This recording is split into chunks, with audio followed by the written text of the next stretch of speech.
Selamat datang di channel Puskesmas Paripurna. Kali ini kita akan membahas tentang perbandingan kasus. Untuk dua diagnosa seperti di bawah. Panduan praktik klinis. Puskesmas. Bronkitis. 1. Pengertian, definisi. Bronkitis adalah suatu peradangan pada bronkus, saluran udara ke paru-paru. Radang dapat berupa hipersekresi mukus dan batuk produktif kronis berulang-ulang minimal selama 3 bulan per tahun atau paling dalam 2 tahun berturut-turut pada pasien yang diketahui tidak terdapat penyebab lain. Bronkitis akut dapat disebabkan oleh beberapa hal, yaitu infeksi virus, infeksi bakteri, rokok dan asap rokok, paparan terhadap iritasi, bahan-bahan yang mengeluarkan polusi, penyakit gastrofaringeal reflux dan pekerja yang expose dengan debu atau asap. Bronkitis akut dapat dijumpai pada semua umur, namun paling sering didiagnosis pada anak-anak muda dari 5 tahun. Sedangkan bronkitis kronis lebih umum pada orang tua dari 50 tahun. 2. Anamnesis. Keluhan. 1. Batuk, berdahak maupun tidak berdahak selama 2-3 minggu. 2. Dahak dapat berwarna jernih, putih, kekuning-kuningan atau kehijauan. 3. Demam, biasanya ringan. 4. Rasa berat dan tidak nyaman di dada. 5. Sesak nafas. 6. Sering ditemukan bunyi nafas mengi atau ngik, terutama setelah batuk. 7. Bila iritasi saluran terjadi, maka dapat terjadi batuk darah. 3. Pemeriksaan fisik. Pada pemeriksaan paru dapat ditemukan 1. Inspeksi, pasien tampak kurus dengan barrel-shaped chest, diameter anteroposterior dada meningkat. 2. Palpasi, fremitus taktil normal. 3. Perkusi. Sonor, peranjakan hati mengecil, batas paruh hati lebih rendah.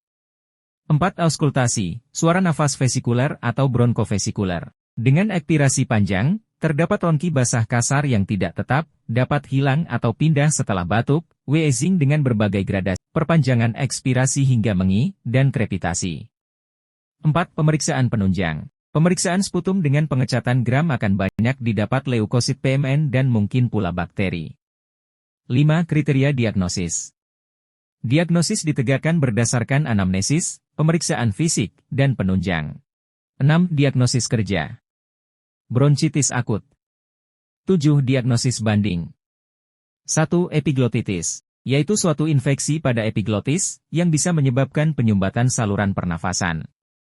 2. Bronkiolitis, yaitu suatu peradangan pada bronkiolus, saluran udara yang merupakan pangan dari saluran udara utama, yang biasanya disebabkan oleh infeksi virus.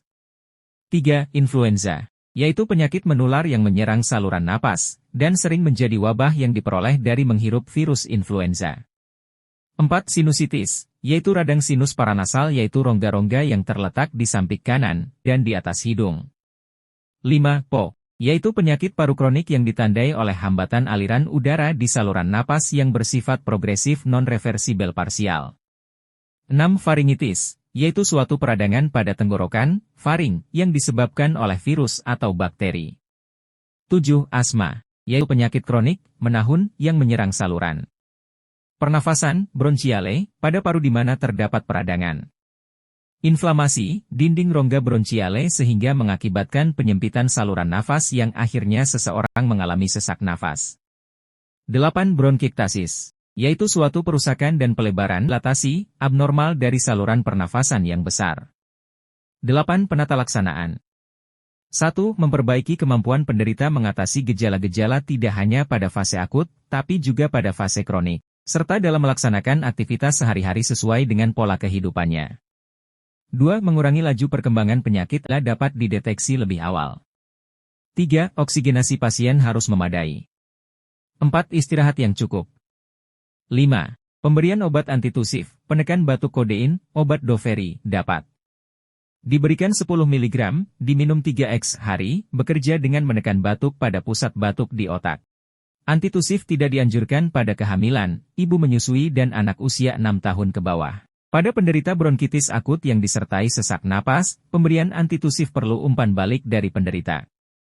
Jika penderita merasa tambah sesak, maka antitusif dihentikan. 6. Pemberian ekspektoran, obat batuk berdahak, yang lazim digunakan di antaranya, GG, glyceryl guaiacol, bromhexin, ambroxol, dan lain-lain. 7. Antipiretik, pereda panas paracetamol, acetaminophen, dan sejenisnya, digunakan jika penderita demam. 8. Bronkodilator, melonggarkan napas, di antaranya, salmol. Obat-obat ini digunakan pada penderita yang disertai sesak napas atau rasa berat bernapas, sehingga obat ini tidak hanya untuk obat asma, tetapi dapat juga untuk bronkitis.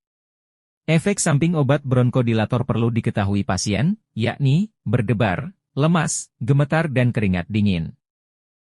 Antibiotika hanya digunakan jika dijumpai tanda-tanda infeksi oleh kuman berdasarkan pemeriksaan dokter. Antibiotik yang dapat diberikan antara lain, eritromisin 3x 500 mg hari. 10. Terapi lanjutan, jika terapi antiinflamasi sudah dimulai, lanjutkan terapi. Hingga gejala menghilang paling sedikit seminggu. Bronkodilator juga dapat diberikan jika diperlukan. 9. Edukasi. Memberikan saran agar keluarga dapat 1. Mendukung perbaikan kemampuan penderita dalam melaksanakan aktivitas sehari-hari sesuai dengan pola kehidupannya. 2. Memotivasi pasien untuk menghindari merokok, menghindari iritan lainnya yang dapat terhirup, mengontrol suhu dan kelembaban. Lingkungan, nutrisi yang baik, dan cairan yang adekuat. 3. Mengidentifikasi gejala efek samping obat, seperti bronkodilator dapat menimbulkan berdebar, lemas, gemetar dan keringat dingin. 10. Kriteria rujukan. Pada pasien dengan keadaan umum buruk, perlu dirujuk ke rumah sakit yang memadai untuk monitor secara intensif dan konsultasi ke spesialis terkait. 11. Prognosis. Prognosis umumnya dubia et bonum. 12. Referensi. Keputusan Menteri Kesehatan Republik Indonesia Nomor HK-202-Menkes 514/2015 tentang panduan praktik klinis bagi dokter di fasilitas pelayanan kesehatan tingkat pertama. Panduan praktik klinis. Puskesmas. Asma bronhial, asma stabil. Asma pada dewasa. 1. Pengertian, definisi. Asma adalah penyakit heterogen, selalu dikarakteristikan dengan inflamasi kronis di saluran napas. Terdapat riwayat gejala respiratori seperti mengi, sesak, rasa berat di dada dan batuk yang intensitasnya berbeda-beda berdasarkan variasi keterbatasan aliran udara ekspirasi. 2. Anamnesis. Gejala khas untuk asma, jika ada maka meningkatkan kemungkinan pasien memiliki asma, yaitu 1. Terdapat lebih dari satu gejala, sesak, dada terasa berat, khususnya pada dewasa muda. 2. Gejala sering memburuk di malam hari atau pagi dini hari. 3. Gejala bervariasi waktu dan intensitasnya.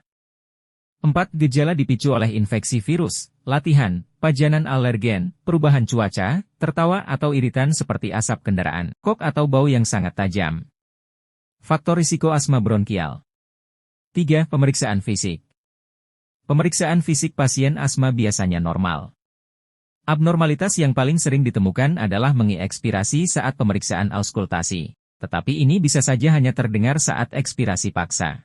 Mengi dapat juga tidak terdengar selama eksaserbasi asma yang berat karena penurunan aliran napas yang dikenal dengan silent chest. 4. Pemeriksaan penunjang. Pemeriksaan darah, eosinofil dalam darah. 5. Kriteria diagnosis. Diagnosis klinis. Diagnosis ditegakkan berdasar anamnesis, pemeriksaan fisik dan pemeriksaan penunjang, yaitu terdapat kenaikan 15 rasio AP sebelum dan sesudah pemberian inhalasi salbutamol. Klasifikasi asma bronhial. Penilaian derajat kontrol asma. 6. Diagnosis kerja. Asma bronhial, asma stabil. Diagnosis banding. Disfungsi pita suara, hiperventilasi, bronkiektasis, kistik fibrosis, gagal jantung, defisiensi benda asing. 8. Penata laksanaan. Penata laksanaan. 1.